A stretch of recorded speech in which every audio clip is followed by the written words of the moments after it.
Boom! Rise! Wait, whoa, don't drop your phone and shine. It's your morning marijuana motivation time. I'm the hostess, the mostest, Marky Saint. This is Saint's brand and Saint's addiction. Where's my blunt? There it is. We're getting in the morning marijuana motivation. Every morning I get up and I'm blessed. It's easy to stay blessed in the morning times and not stressed and get our minds right and get our lives right. The tough part is seeing ourselves when we're not right. And this morning, we're going to talk about getting our minds right, but also, being able to see ourselves when the situation is bad and how bad we make it inside of our own heads, how worse we make it actually, and catastrophize things. We tend to build it up bigger than it has to be. And this morning, I want to relieve some of the pressure and say, look at you, looking ass, looking a certain way, acting a certain way. And this way you can get out of your own way. And somebody cue the intro. Okay, let's bless up real quick because it's a stressful morning. Everybody's trying to come at me, but I'm like, look at you, looking ass. Here we go. This is what happens when we say that, looking ass, because you're looking like ass, you're not looking like yourself, and you're not acting like yourself. And I know we've all done that. And this is something that I'm extremely in regret about, is being under duress or personal duress or situations I put my own mental into, and I'm also put my own physical into and made it worse. So this is what we're going to get into this morning. Morning juice. It just sucks when you're your own worst enemy, right? Self-sabotage, getting it on your own way, your emotions taking over, and then you're not in the game. I'm an emotional player. I've always been hard. I've always been able to run fast, run to the sidelines, make a play happen. But in my scattered energy, in me not being harnessed, I've made things worse. And I know you know what I'm talking about. Reverse osmosis water. We've done it. It's happening right now. I got a girl, one of my employees, one of my team members that I'm paying under duress. She's causing confusion. She's calling names. She's angry. She's scared. Same like me, when I was scared that I was going to lose my baby, I acted irrational and I reached out and I did something that I didn't want to do, and I acted like a fool and I ended up costing my child's life. And in this regret, every morning I wake up and go, why'd you act that way? Why are you believing in fear? Why didn't you act better? Why didn't you love her more? And this regret adds up. We talk about it every day. You can look at the day, the video from the other day. But that was the thing that I couldn't do, or I couldn't stop from doing, was being myself. And I know you know what I'm saying when I meant you're going to be you. But what version of you, 4 or 5 different versions inside of you, is going to show up? Most people say it's duality, black and white. It's more than that. There's 36,000 emotions that we can choose from. And we choose to go to about the same top 5 emotions because that's considered our personality. But if we saw ourselves, we saw our personality, if we saw how much hurt we were doing to the other person or how much confusion we're putting in the situation, we wouldn't act like that. We wouldn't make our chess pieces move in a detrimented way, right? We wouldn't do that to ourselves. We would actually make ourselves more aware, right? We'd open up the blinders and say, hey, I am making this situation worse than it has to be. I want to be an ally to myself. And that's hard to do when you're being emotional. Your brain will set off. I know my brain does, so I'll just keep it personal and say your brain, but everyone's brain sets off a whole chemical reaction, a whole concoction of events that are just going to be trickling down, as they say, trickle down economics. That stuff never reaches. Basically, you get stuck in these top 2, 3 emotions that you're normally going to, instead of finding another one or picking another one. Our brains are so conditioned to have habitual thoughts and habitual reactions that we just go back to the same emotions. We go back to the same skill set that we've had since we were little kids,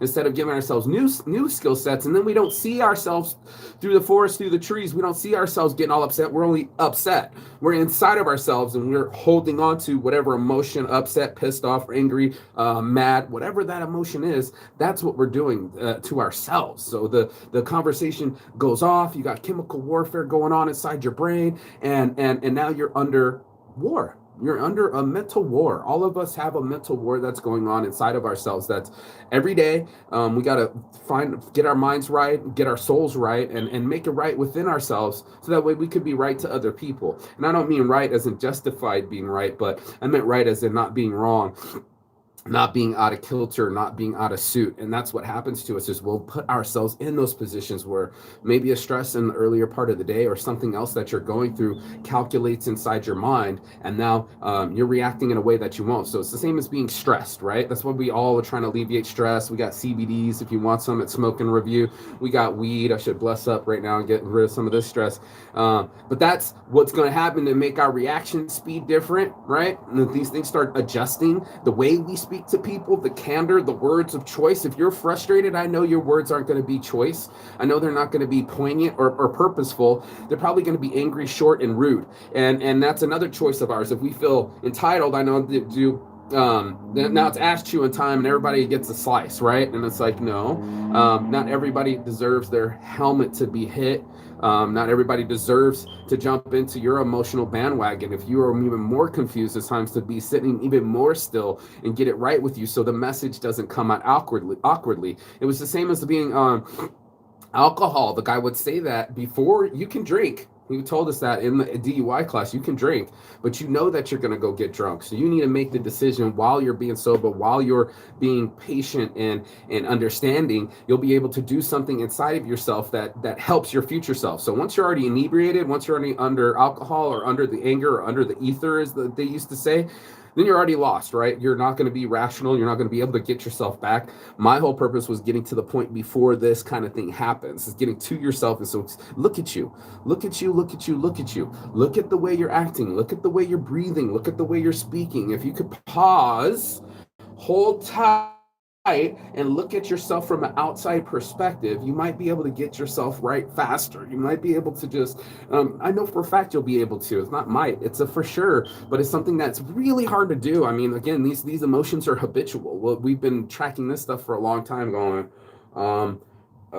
this is my resting bitch face, as they call it. And it's like, this is your resting emotional set. This is something that you told yourself time and time again, like, this is the way I want to react. This is the way that I want to feel. And in the choices of feelings, why haven't we felt or wanted to feel a different way? Why haven't we wanted a different strategy?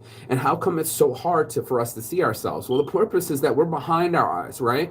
We're not seeing what people see, our inflections, our tones, our moods, right? People detect that stuff before they even see you, right? They're like, oh man, this one's acting moody, or this is not the day, or maybe they're not feeling good. So, I mean, we're magic in that we know, like seeing it in other people, but the magic doesn't seem to happen when we need to see it in ourselves. So that was something that was really eye-opening, that we could see ourselves overreacting. If we could see our emotions building up and us breathing more shallow, or not breathing as heavily as we need to, or deeply as we need to, then that's what's going to happen. We're going to end up short of breath, still going, still on the same thought, still not able to control our breath,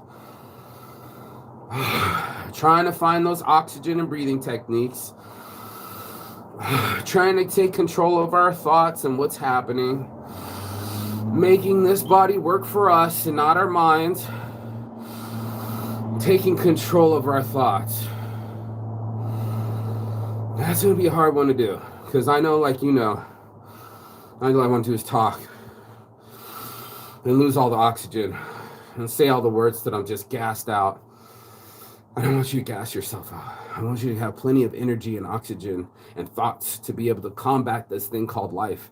It is throwing so many stimulus at us. There's so much information and messages and people and energy. It's going to be hard to process. I know it's way easier just Netflix, stay inside, get on your computer, play on your phone. I get that. But the magic inside people is better than them making us feel better and being around them and talking to them, and we're all magic like that for each other.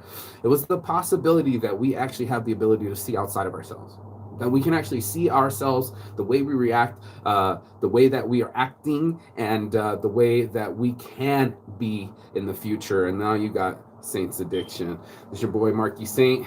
Saints brand in the house. If you get a chance and you believe in the good and being a better human, go ahead, give it a like, share, subscribe. You already know what time it is. Peace and love. And as always, Chigathon. That means goodbye, but not forever in Finnish. And I will see you on the other side as soon as you like, share, and subscribe. Ciao.